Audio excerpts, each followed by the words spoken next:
Welcome to the third dev blog. This is Joel and Jake, and we are looking at version 0.2.7. So what do we got in this update, Joel? Right on. So here's the main menu of our game as it is so far. If you want to check out the patch notes, that's linked to the game. You can also find all the patch notes on our website if you don't have access to the game yet. Let's see here. So patch notes, we got the full list going on. New dungeon, blood, graphic changes. Lots of good stuff coming up. Big patch, honestly. Yeah. A lot of balance changes. Balance changes. We've been Lots getting of fixes. We've been getting a lot of good feedback. Yeah, you can check it out here. Read it on your own time if you like. We're just gonna get more into the a little bit of gameplay here to show off some of the new stuff. But yeah, feel free to just check it out. Anyways, let's get into a build that we have prepared. Save file. I just want to showcase a little bit of some of the balance changes and reworks on the skills that we've been working on to kind of synergize the builds that we have going on right now, and to hopefully be able to showcase some of the new stuff that we have as well. Let's check it out. Daggers. Starting here in the overworld. Yeah. I think we're heading south. Yeah. Cool. It should be a bandit dungeon. Yep, buddy. Hopefully we don't get wrecked. Rats, not too bad to start out. Alright, so we've got a pretty good build going on here. We've got daggers, light armor, green quick. Got some changes for some abilities for those of you who've been interested, beta testers and whatnot. We can show off. Basically a version of the rogue build with you've got the athletics mixing with blades and then daggers as a subset of blades. So what do you think was the problem there that we were trying to overcome with the new changes to the builds? What do you think is the biggest struggles that we've had? Yeah, one of them was the you didn't get to use your abilities enough. Like, it was a little too costly, too much stamina, or kind of slow.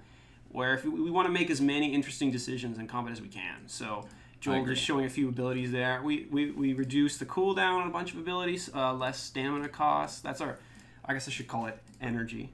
So you can see our energy there. Same idea. 60 energy at the bottom of the screen there. Yeah. Cool. So you notice here, one thing that we've added, a little hard to see because we already had the bones in play, but there is blood left behind by creatures, which might affect a bit of our PG rating, but we're okay to live with it. And you'll notice that it's not just your attacks. Anyone who is in combat fighting each other is going to be leaving blood marks. You can see a bit of a story of what happened. So maybe this bandit got attacked while he was in this room and he had to fend for himself. So these guys might be a little bit injured already, which could help us. So that's kind of showcasing a bit of our plans for the emergent behavior or things interacting in the dungeon that beyond just you the player. The whole dungeon isn't just for you the player. So like as Joel said, in here we've got something in the room. Who knows what that thing is? You know, maybe we can find what was in that room. Who were the bandits fighting? Yeah, sometimes you'll just see piles of blood or corpses and you'll wonder what happened, but at least you'll know that something did happen. You could look at their bone sizes as well. You see he's got big bones. True. He's got good bones. Must have been a mountain man. All right. Yeah, so other things we've changed. What other things have we changed, Jake? Another big one. A lot of people asking for this is the alternate loadout. So if you look to the equipment on the side, you'll see 2 extra slots, main hand alternate and offhand alternate. Right. So you've got a guy in the distance there. You say you want to range him down with your bow. So new buttons as well. Multiple ways to do it, making it easy as possible. So swap to alternate, you press the R key for now. That's going to be being able to bind it to whatever you want. Swaps wet weapons in your hands, and then if I equip a bow into those hands, I can press R to just swap between the two. Of course, my guy doesn't really know how to use a bow, so I'm going to be pretty terrible. Kind of inept there, Joel. But we'll give it a try anyways. We get some free hits on him, because, you know, and strategy.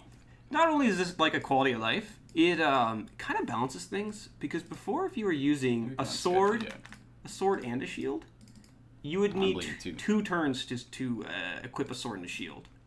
So this is a little more fair, because now when you swap, it only takes 1 turn action, basically 100 game ticks. Get that arrow back. You still bleeding? Oh no, you're good now. We're nice. All right.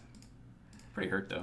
Maybe we should try left a pool of blood from eating something. wounds. Some eggs. I don't know. Yeah, this he's got pretty sizable. Just a lot of blood from those guys. Cool. That's actually based off of the type of armor you have as well. So we don't have the best armor right now. This is kind of a mid-game build. Yeah, we're kind of going for a bit of a dodge build here. So right now we have 27% base dodge. which isn't amazing. But if you remember in our previous videos, we've described it. Accuracy and dodge are directly related. So if an enemy doesn't have 100% accuracy, which pretty much no enemies do, that's going to be reflected by the dodge chance, or rather directly inverted, right? So if they have 75% accuracy and you have about 25% dodge, they only actually have 50% chance to hit you. So if we can bring that up closer to 50 or 75, we're going to be nigh invincible. So we get some abilities that will help us do that. Actually, we don't really have a lot of abilities right now that'll help us. We have one that gives us 12. That's pretty good. Pretty good for the rogue build. 39. So it's pretty good. Let's see, anything here? Pasta and tea. Not bad. So we could go take a look at our towns. That was one of the other changes. We had some art changes. True. Last thing I want to mention, one of the last rebalance things with the abilities. So debilitating slash was a very common skill that you use for blades. It used to do reducing damage on enemies. Now it does reducing accuracy to better synergize with the dodge build we have going on. So again, if you're reducing accuracy, then obviously dodge is going to be better. Things like that. We've also added a new ability to the bludgeon skill tree to better reflect like the utility that bludgeon needs to continue on fighting instead of just more strong big smash attacks, right? If we can get out of here, we can check out the towns. Try to work better with the bludgeons. Like we wanted the whole build to synergize well. Yeah, exactly. So we're trying to get our builds to make more sense. Be more fun. Let's see. Can we find a town? Somewhere. Lots of dungeons. Yeah, lots of places to explore. You're probably gonna get hungry soon. Let's enter a tile. Maybe have a snack. Maybe a little picnic. So you can get hungry in the overworld. Status effects still play a role even while you're on the map. Looks like you did get hungry there. Probably shouldn't eat raw meat. Let's have a pasta meal. Yum. See if you can. Cool. Maybe grab some berries on the way out. Oh, nice. Nope. My guy has no idea how to pick plants. He's never done in his life. You got a few stink horns. There you go. Let's see. Let's get into town. Excited to show off the new art for the town. I know we mentioned in the last one we showed a little bit of a picture, but seeing it in, live is a little more interesting, I think. You never quite know what to expect, as it is, of course, all randomly generated. Every time you enter a new area, it's you never really know what you're going to get. So we did a little bit different on our ceiling tiles here, you'll notice. And the walls, also the cobble tiles out front, those are new as well. Kind of showing like a path, or it hopefully makes sense for the city, how they would be walking around. It's a little grassy area there in the center. We still have more art coming. This is like an ongoing for us. We really see this as like a process to keep tweaking our art, keep tweaking our assets and new buildings and whatnot. Yeah, definitely. I mean, the plan is eventually every single one of these items is going to have its own icon. We're doing pretty good so far. It looks like these all have their own, but a lot of icons. I mean, there's still a bunch of things that still need them. That the meatball pasta there looked like bread. Fresh salad still looks like bread. We'll get there. We're getting there. Every couple of weeks, we're going to be adding another large set of icons, new art of all kinds. The shopkeepers still need their shop counters. That's coming. They're gonna have we have that art, in our back pocket, which we're ready to probably release for an upcoming patch very soon. Anything we need here? I don't think so. You are a blade user. You are a blade user. Maybe there's something good here. Maybe we can find the new blade defender or something like that. Maybe not. Twin razors. Ooh, there's a book that might be able to read. Oh, we need reading. Is this guy a a reader? Good enough? I don't think this guy's a reader. Yeah, he's pretty stupid. I'm not gonna lie. He spent most of his time juggling knives. People who don't really do that are the smartest people. You could showcase our new alt to compare. That was another one. Oh yeah, that's a really good change we had. So if I check out, or I'm just actually gonna need to. I could just unequip something, but let's just buy something real quick, if we can. Let's see. Will he buy my junk? I don't think you have any gold. You got 1 gold right now, or no gold. Can I sell anything to him? This guy is a bladesmith, so he only wants to buy like blade-related stuff, which I don't have. You can compare your bow to your twin razors. So if I unequip my bow, remove that from the alternate swap. Right. There you go.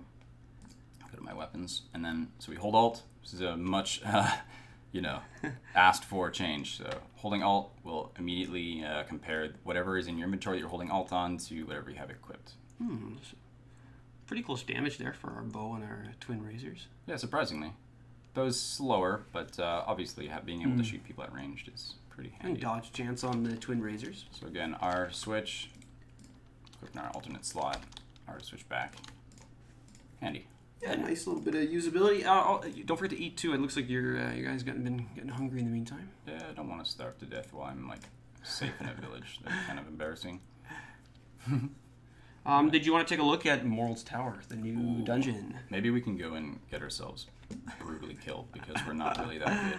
Moral is a wizard in our game world. He's got a tower on this starter island. Yeah, he's a bit of a mysterious character in our lore. Most people don't really know where he comes from or what he's trying to do. Definitely you starting to forget. But that's something that's going to be revealed through the next, later updates, pretty much. Yeah. Right. A couple apples. You should be thankful you didn't get attacked. Doctor, right? You're not getting attacked in these forests. Yeah, I got to be a little more careful. We're gonna find the. Are we? We'll cut this. Be anyway. We'll cut this bit. They won't have to watch this. No one which is waste their time. Yeah, to explore the whole island. I don't even know. Maybe he left. Maybe. So you have to do. Yeah, you do have to do eating while you travel. This is when you're moving the overworld. It's simulating like multi-day travel. We do want there to be some cost to moving large distances. I don't really want to go. You can find it. Come on, you can do it. There you go. You're healing back up from your food. All the status effects in your player are still simulated while you're moving around. It's got to be here. It's got to be here. Oh. In the meantime, how far do you think we are along of this game, Jake? As a percent or like as a fraction? How much of the game that we want to have and eventually do you think we have so far? I think it's like with every game, there's always so much you want to do, right? Yeah, of course. So like how much of that is our dream and how much of that is like reasonably? We found the tower. We did find it. The last place you look, of course. The one I'd say, Murphy Law things. Just to answer that, I do think we've got a lot of the basics, to be honest. Yeah, and now it's basics. just extending them. Like we got a few dungeon types, we got a few monster types, we got quite a few number of items, and it's just extending it. And we are approaching our pre-alpha release, so. All right, let's see how badly we are wrecked in this new dungeon. Okay. New colors, some new enemies as well. What do we got there? What do we got there? Ice spider. Oh, showing its stats. That's showing the debug menu. The old debug dev stats. All right. Let's see how your daggers do here. Are we gonna survive even one room? Is the real question. We'll see. We're hitting 2s on it. Oh no, things are tough. I think you need some tenacity. Joel, you're getting knocked back there. Armored up. At least we got the bleed going on, so that'll help us, right? Maybe jump out of there, make some space while they take some bleed damage. See, this guy has 5 bleed wounds on him right now. He's taking 5 damage a turn. That's actually really going to help us fight off armored opponents, right? Because we can't do a lot of straight up base damage, but we can wound them and then kind of hit and run. Oh, that was some nice hits there. There you go. See, that guy bled to took death. care of himself. And our beta testers said that bleeds is worthless. Good against we'll armor. show them. We'll show them all. Not so worthless when you're bleeding. True, and we might die here. You're taking a lot. We do have some health potions and whatnot we can use. You shouldn't really be standing in the corner, should you, as a rogue? I'm not so sure about this. We don't really have a choice here. We're kind of fighting for our lives. Could do a jump away. Could do maybe a bit of a sprint. Sprint away. We should be faster than this guy. Oh no. All right, that's bleed it. took care of him. We got it. We got it. Okay, there's one room. That was a close one. Well, we're not really at the level that we'd like to be. So this is endgame dungeon, and we right now are not. But again, so you can see the blood, some of the new features that we've added. If you want to see this dungeon for yourself, you're either going to have to wait till August 16th, which is when we're actually going to be releasing the game now. Apparently, you can't release games in Steam on the weekend. Just one day off. Small there change, you go. Yeah. Otherwise, our beta testers are just going to have to be checking it out as well. See if they can beat this. I'm not even going to attempt the next room here, Jake, because I got 5 health left and no dreams. No dreams here. You eat one piece of bread. All right. Anyways, let's wrap it up. Yeah, just thanks to everyone again for watching, and we're really excited with this update, and we'll see you. Hopefully, you can get the game August 16th, and more to come. Thanks, guys. Have a good one.